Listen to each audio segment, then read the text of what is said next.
What's going on, guys? This is the Experienced Optimist, and today I'm back with part 2 of how to use the military to escape the plantation.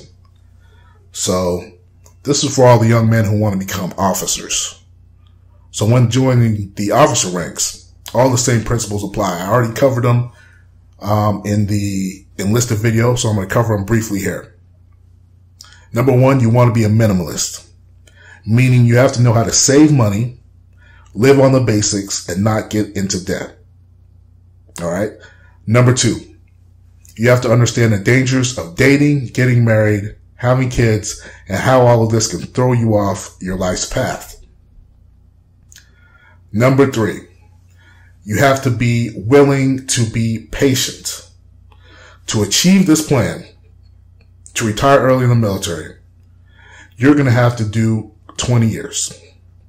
Now, after 20 years as an officer, as a major getting out, 04, you're going to get paid $5,000 a month, which is great, especially if you're living overseas. If you get out as a lieutenant colonel, you're going to get paid $7,000 a month. All right. So now your approach to becoming an officer is a little different. So if you're a young MGTOW man and you're thinking about joining the Air Force, you want to start to get prepared early. This is what a lot of guys don't do. They don't get prepared early. What do you mean, Experienced Optimist? All right. First, you want to find a high school that has an Air Force ROTC program that you can join for 4 years. Why? Because in this Air Force ROTC program, they'll teach you, military mannerisms. They'll teach you how to march, salute, all that stuff. All right. Next, you got to understand that you're thinking about the long game here. So many men throw their lives away slaving in corporate America, and you're thinking about going and looking for a low stress duty station once you get into the military, where you can serve for 20 years, get out and escape the plantation. That's your goal, your main goal, right? So as a freshman in high school, you want to contact the Air Force Academy early and find a representative. Talk to the person at the Air Force Academy and find out everything you'll need to get accepted in the Air Force Academy.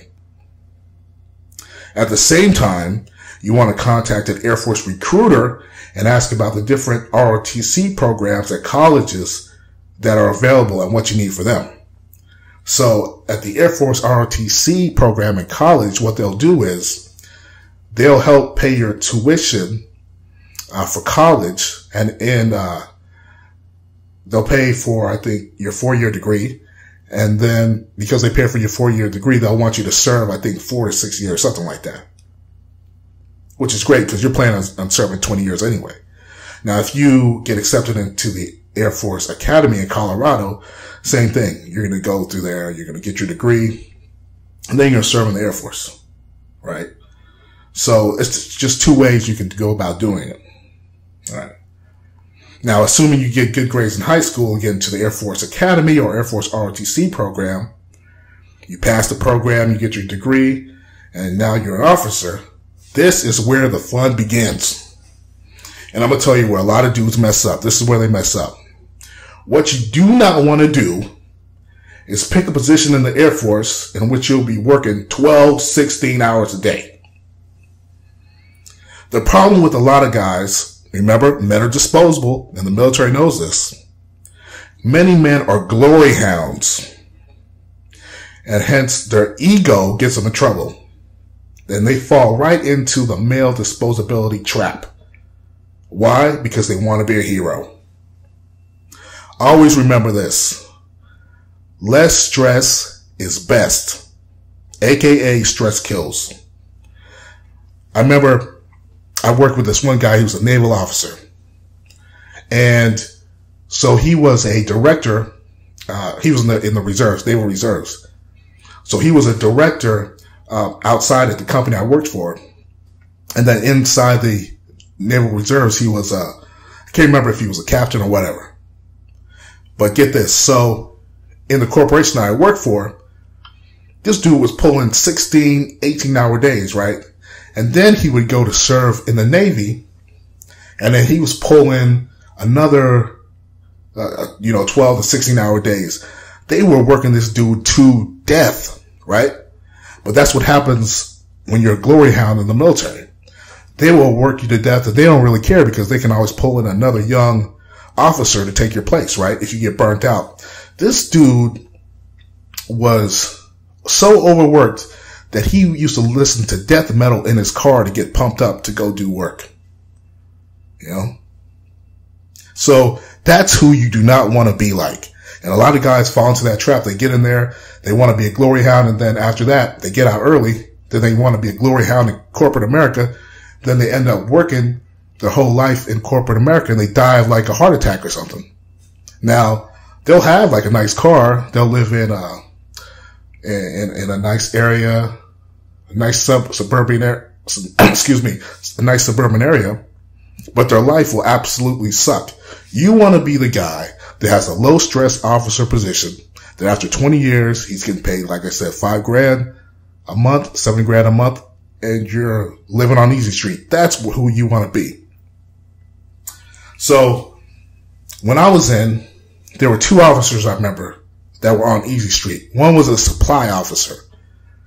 And in the Air Force, everything pretty much works well already. So as a supply officer, he was in charge of making sure that we got all the tools on the flight line, making sure that everything flowed pretty easy.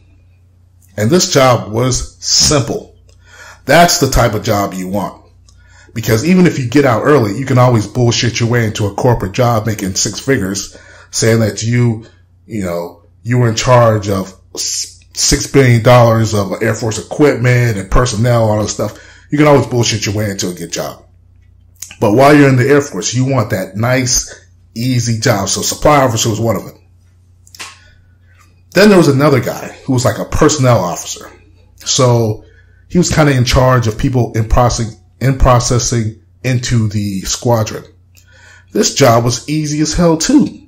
The dude did a little paperwork, probably a little budgeting, and that was about it. So those are the jobs you want to look for. You want to get those type of easy jobs. Remember, less stress is best.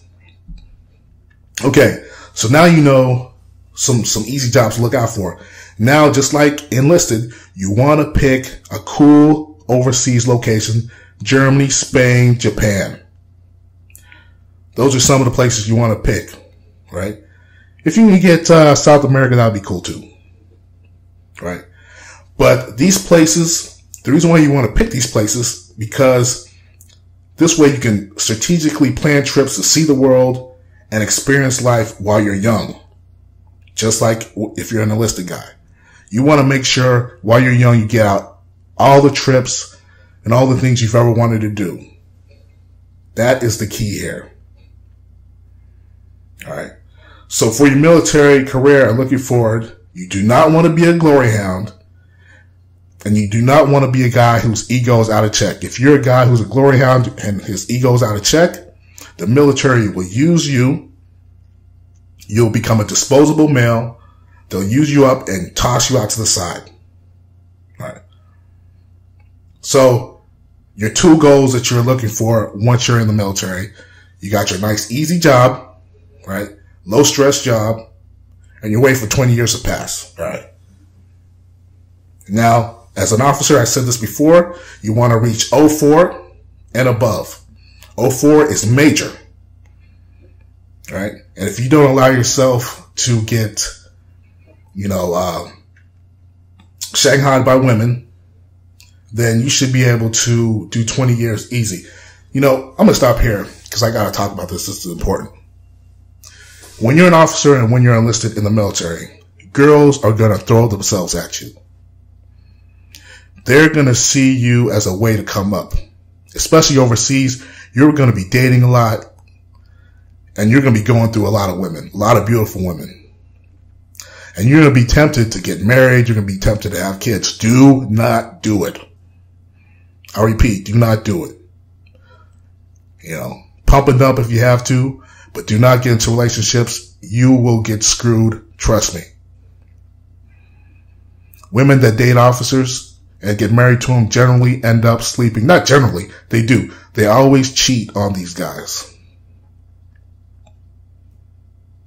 All right. So, Major, you're getting out $5,000 a month.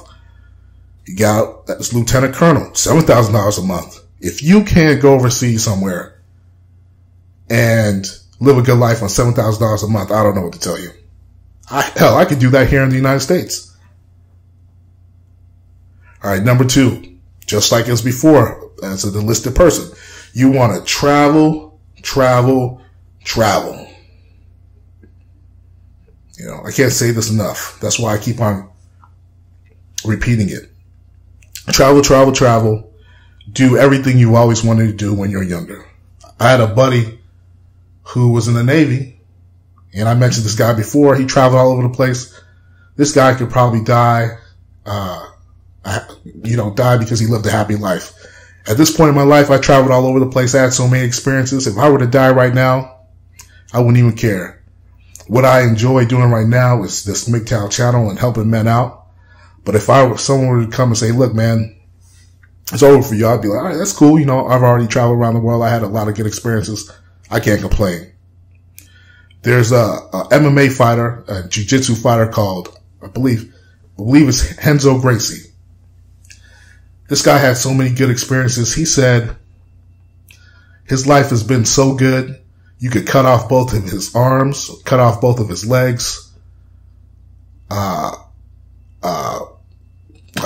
out his eyes, and put him into solitary confinement, and he'll be happy because he lived a good life.